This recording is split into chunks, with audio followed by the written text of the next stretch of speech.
False Consciousness, a video essay by Alexa Marquez. What is false consciousness? Well, it all starts with this guy. This is Karl Marx. Karl Marx was a lot of things. He was a sociologist, philosopher, journalist. He studied law. He was even exiled from a lot of countries and had many works that he wrote, like the Communist Manifesto. He also developed the Marxist theory.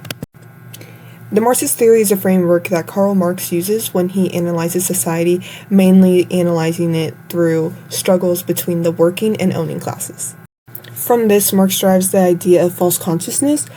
This is where someone's way of thinking prevents them from perceiving the true nature of their social or economic situation. Marx believes that if we were to shed this, we would be able to reach the ideal society. Marx definitely had an interesting way of thinking about society, especially when looking at the way that he believes that it is the oppressed under a false consciousness. So I thought, is it all on the oppressed, or could it be on the oppressor as well? I decided to study this by examining the LGBTQ plus community, specifically how they've been affected by their portrayal in film.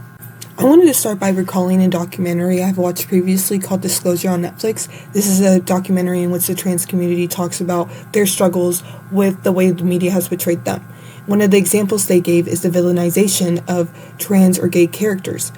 An example of this is The Silence of the Lambs, in which we see the main murderer, Buffalo Bill, kidnap and kill women to make a suit out of their skin. To understand the heavy villainization of the LGBTQ plus community in media, we have to go back to the Hays Code. This is a set of guidelines used by American movie makers in the 1930s to the 1960s to help regulate the moral content of their movies.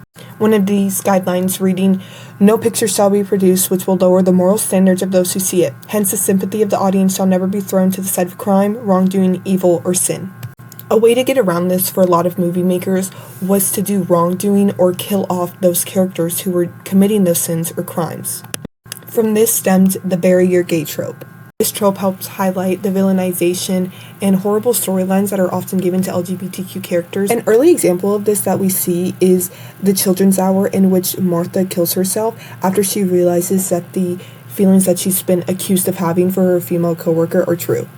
Overall, it is clear that there is a parallel in which the way Marx talks about workers and the way they are oppressed, and the way I have talked about filmmakers today and the way that they are oppressing. In both situations, societal structure plays a role into these idealizations.